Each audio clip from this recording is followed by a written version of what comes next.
ఇప్పుడు ఏమైందని ఇలా మాట్లాడుతున్నారు? ఇప్పుడు పరిస్థితులు అలా లేవు సార్.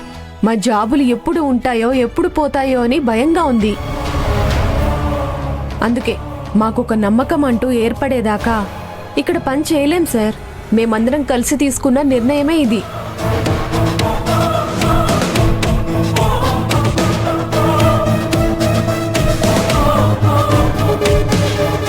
సరే, దాని గురించి తర్వాత ఆలోచిద్దాం. ముందు లక్ష్మిని పిలవండి.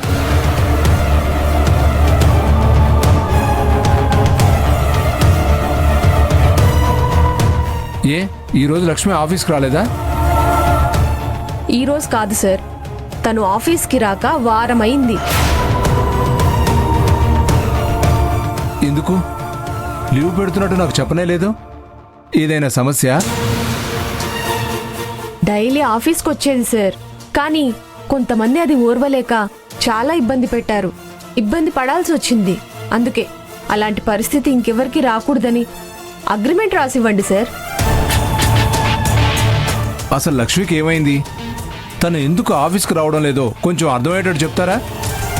అది మమ్మల్ని అడగకుండా మీ అబ్బాయిని అడగండి సార్, తెలుస్తుంది. దానికేం నింద మోపుతారో అని భయంగా ఉంది సార్. మీరు ముంబైకి వెళ్లే ముందు వాళ్ళకి సంక్రాంతి గిఫ్ట్ ఇచ్చారు కదా.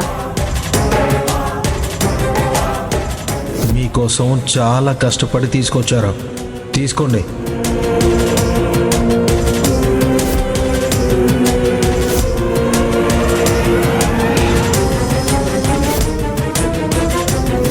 ఒక పని చెయ్యి, నీ ఉద్యోగానికి ఇప్పుడే రిజైన్ చెయ్యి. నా జాబ్కి రిజైన్ చేస్తున్నాను సార్.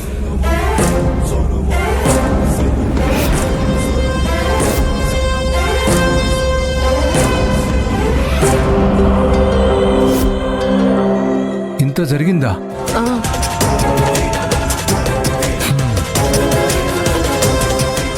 దీనికి ఏం చేయాలో నాకు బాగా తెలుసు.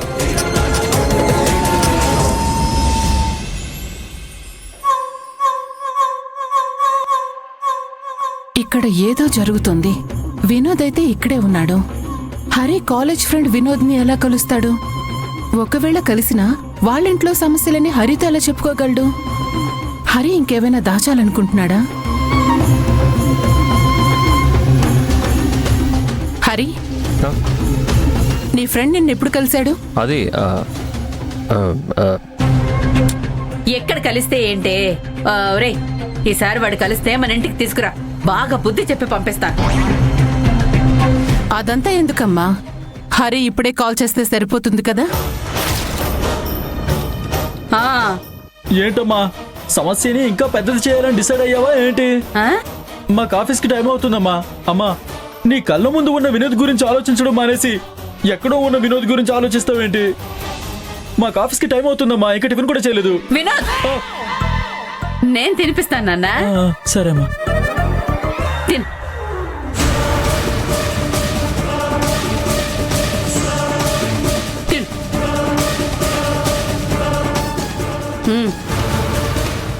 సరే అమ్మా, ఇక మేము బయలుదేరుతాం. నువ్వు ఆ వినోద్ గురించి ఆలోచిస్తూ అనవసరంగా మనసు పాడు చేసుకోకే. వాడి గురించి నేను ఎప్పుడో వదిలేశానురా. అయినా వాడేమన్నా నా కొడుకా? అదే నువ్వలా చేసుంటే తిండి తిప్పలు మానేసి చచ్చిపోయి ఉండేదాన్నిరా. అయినా నువ్వలా చెయ్యవులేరా. నా కొడుకు బంగారం. నీ మీద నాకు ఆ నమ్మకం ఉంది. అవునవును, నీ కొడుకు చాలా మంచోడు.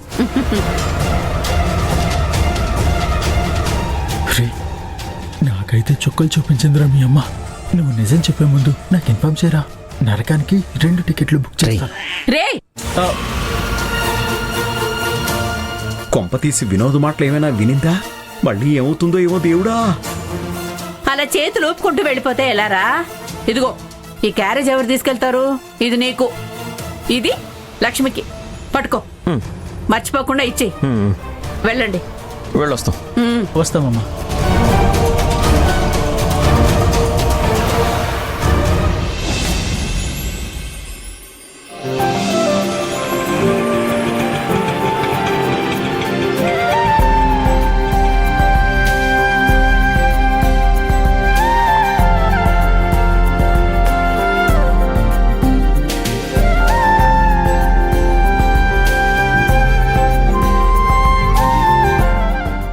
సూపర్వైజర్ ఇంటర్వ్యూకి అటెండ్ అవ్వమని పోస్ట్ వచ్చింది. ఎటు వెళ్ళాలో ఒకసారి చెప్తారా? సెకండ్ ఫ్లోర్కి వెళ్ళండి అమ్మా. Thank you. ఓకే.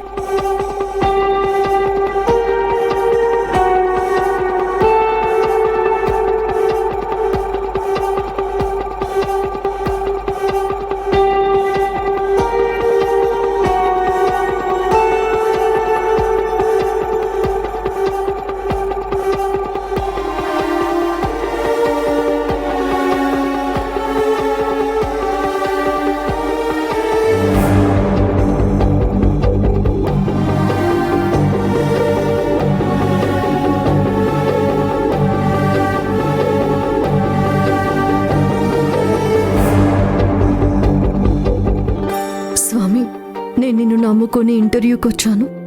ఇంటర్వ్యూలో అనుకూలంగా క్వశ్చన్స్ అడిగేటట్టు చూడు. ఈ జాబ్ వచ్చిందంటే నా ఇంటిని చూసుకోవచ్చు, అఖిల పెళ్లి చేయొచ్చు, నిఖిల ఎడ్యుకేషన్ కూడా కంప్లీట్ చేయించొచ్చు.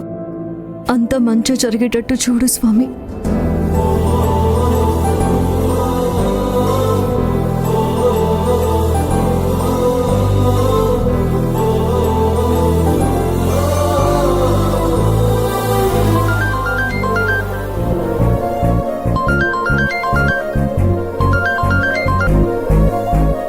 హలో,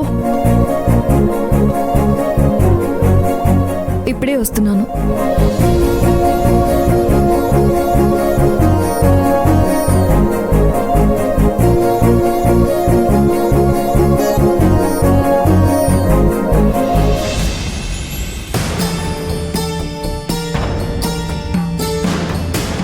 రే వినోద్, సారీరా. అమ్మకి నిజం చెప్పాలని ఎవరికో జరిగినట్టుగా జరిగిందంతా అమ్మకి చెప్పాను. లాస్ట్ మినిట్లో కరెక్ట్గా నా పేరు చెప్పబోతుంటే ఇంతలో నాన్నొచ్చి నీ పేరు చెప్పేశారా. అందుకే అమ్మ నీ పట్ల అలా రియాక్ట్ అయింది. ఏమనుకోకురా. రే పర్లేదురా, మనం ఇన్ని రోజులు నిజం చెప్తే అమ్మాయి ఎలా రియాక్ట్ అవుతుందో అని డౌట్ ఉండేది కదా. ఈ రోజు తెలిసింది. నిజం తెలిస్తే అమ్మాయి ఎలాగో తట్టుకోలేదు.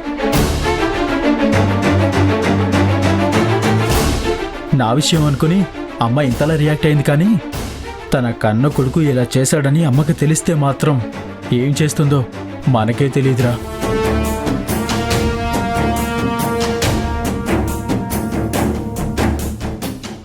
డమిల్ డిమిల్ డక్క, నేను చెప్పిన మాట పక్కా.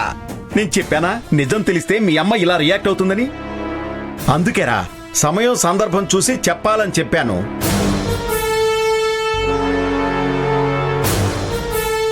వీళ్ళందరి మధ్య ఏదో జరుగుతోంది. ఏం జరుగుతోంది?